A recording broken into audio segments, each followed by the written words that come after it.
It's time for a HubNut fleet update, I think, and generally a bit behind the scenes as well. We'll start with Tuck the Invercar because she's sat right here.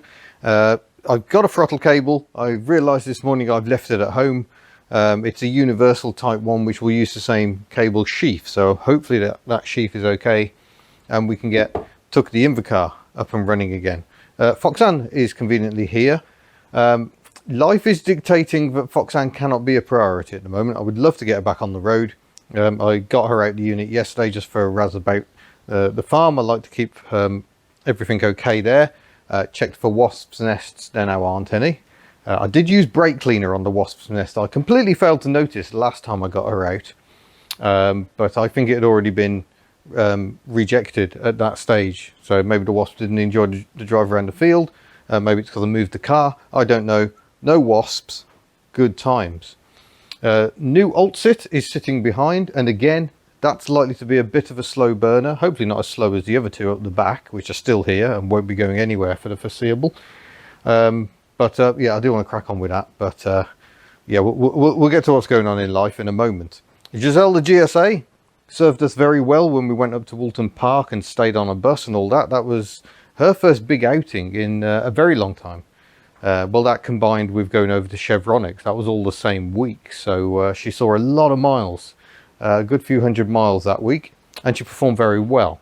Only problem is we've still got the smell of petrol coming from the back, which might be the filler pipe. It might be the breather pipe. I'm not entirely sure. I need to investigate that because Mini HubNut did not enjoy the experience and was rather unwell.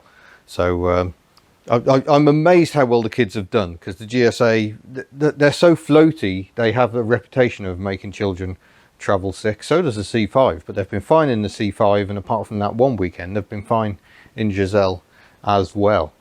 I think that brings us to the end of vehicles we can see in this opening shot. So yeah, we've still got the two up the back. They will just stay there for the time being. It's getting very busy in here, as you can see. We've got Chemi in the unit at the moment. Chemi the carver is just failing to work properly. Is the problem on Chemi. I'm just going to see if I've got the key. I can show you what's going on here. So we've just had a new exhaust fitted to Chemi, which sounds amazing, and also the garage, Synodin garage, replaced a wheel bearing. Chemi has repaid us by developing a leak from just down here. You won't be able to see it, it's too dark. Where the inlet manifold attaches to the head, which is a little peculiar. Not sure what's going on there, but water is definitely bubbling out. So that's great. Probably going to have to pull all the manifolds off to have a look at what's going on. It is a plastic inlet manifold. They're generally not the best. I think metal was a much better idea. So that's an issue, and it's causing a lot of head scratching at the moment. I'm afraid, for the reasons we will get to, Miss HubNut is unlikely to be passing her driving test anytime soon, so we shall... I'm making this sound all doom and gloom. It isn't doom and gloom. I just don't want to ruin the flow of things. We're on cars, so that's where we are with Chemi. We're a bit stuck on that one. Incidentally, the worst thing Daihatsu ever did, and Perodua did this also with their Malaysian-built Daihatsus, this bit of foam here. Most cars would use a rubber bung, which would then rest on this slam panel.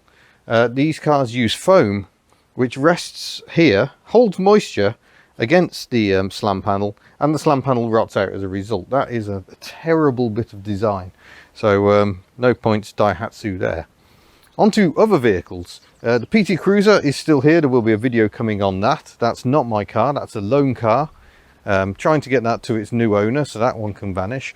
And Ellie the 2CV is currently the daily of choice. She's running very nicely, driving very well. We had to use her yesterday to go to the vets. That's always fun. Roof back, had a lovely day. Caught a bit too much sunshine, it would seem, judging by the state of my arm. But yeah, it's good to be using Ellie again.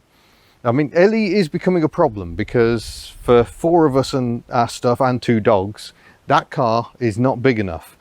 Giselle, we can just about cope with. So when we did that trip up to the bus, we took the 2 dogs, whole family in Giselle. That all went fine. That was okay. Yeah, that Giselle is about the minimum size of vehicle for us at the moment.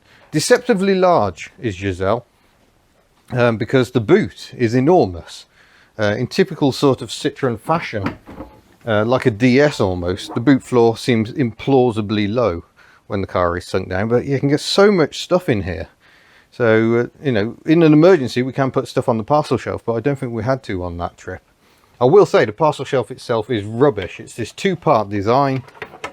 It's a lot of faff to use, and it should roll into there and doesn't. They never work.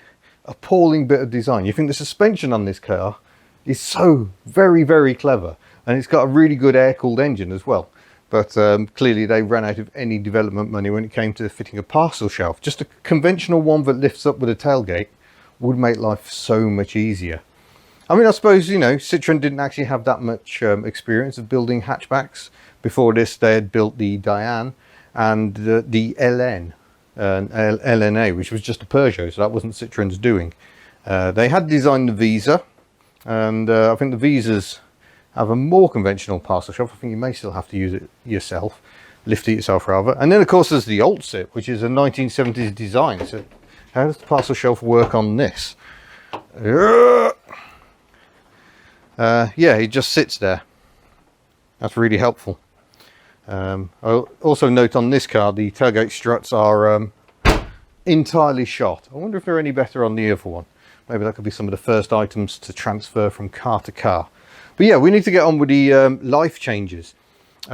Basically, at the moment, this is the first day where Miss HubNut is working in a new job. She actually got headhunted by her old company, and they seem to have missed her so much they've brought her back in. It's only a seasonal thing, but we're trying to get on the property ladder. We can't turn down that sort of an offer at the moment. So Miss HubNut is sadly going to have to take a step back from her own channel, which is a shame. We were really enjoying doing that. Still hoping we can get out and do the odd one, but it's certainly not going to be happening on a weekly basis. And it also means I'm more on my own up here, which in some ways is probably a good thing, because I can just make as much mess as I like.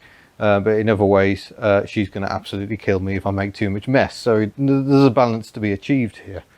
And it means, obviously, between us, we're going to have to cover the merchandise side of things. And the shop is now open. If you wish to visit and buy lovely merchandise. I'm not wearing any today. Instead I'm wearing my New Zealand fire t-shirt that was very kindly given on the trip. But yeah, stickers and t-shirts, mugs, hoodies, they're all available at hubnut.org. And yeah, it will keep us busy, but better to be busy, I always say. So that's what's going on there. It may mean we're a bit slower getting videos out generally. I'm sitting on quite a few at the moment, so I can churn them out, which is always nice. It's always a blessing. But yeah, it's going to be a challenging few months. But obviously, I want to keep doing this because it's the day job, and I want to get to grips with this. I want to actually drive an Alt-Sit on the road. I have driven this car very, very briefly. I drove it in here, but I also drove it around the farm where Sam's based, so I have driven it a bit. We've got very tight steering on it, and the brakes don't work at all. So there's definitely work to be done. But yeah, I can't wait to actually see how it compares with a proper Citroën, if you like, with hydro pneumatic suspension. Yeah, that's got to happen. Myrtle the Matiz, of course, I haven't mentioned. She's still away, but the work is finished. I've been sent photos, and hopefully in the next couple of days, maybe even by the time you see this, I will have managed to go and collect her and bring her back home. Quite where she's going to go, I don't know. We are seriously struggling for space, which is why the PT Cruiser has to go. And that's not the only acquisition hanging around. So I may have to speed things up. And yeah, this is all a bit rambly and out of order, but I think ultimately the Sana is going to be deemed a project too far. The way life is at the moment, I'm just not getting enough time to even start on it, and I've just been stumped right at the very start. So if anyone wants a Yugo Sana, do get in touch, but I can see that it's completely valueless, and this could be an issue. But yeah, if you are interested, do let me know. It's actually quite solid, bar a bit of rot on this wheel arch and sill. It has been lifted by a forklift truck, so the floors are slightly interesting shape, and the tailgate is off a different car and has a different registration number. But yeah, it's there as a project, and it's certainly very, very rare. I know of another 2 in this country, only one of which has been anywhere near the road at any point in the past 10 years. So yeah, there you go Sana. I think it probably is time. I desperately need the space because things are getting very problematic. And the old sit here, the spares car, I need to have a good think about what I'm going to do with that as well, because it's always nice to have a spares car, but it's a bit of a luxury to have the space to actually dismantle it. We'll see. Maybe I can rearrange it up the back corner so we can just get a few more cars in here, because yeah, I don't seem to stop acquiring them. And I will get onto Foxanne. She's now developed an engine oil leak, so there's always something. But I know this car is popular, so I do want to carry on, but it's going to have to wait a bit. Which I suppose is no bad thing. When I look at other YouTube channels, even Jay Leno of Jay Leno's Garage, he's got cars sitting around but don't seem to do anything for years at a time. Maybe they'll go out for the odd road run or something, I'm not sure. But lots of people have cars sitting around. Aging Wheels has a fair few himself. So we all know what it's like. But it does remind me that more cars equals more headaches.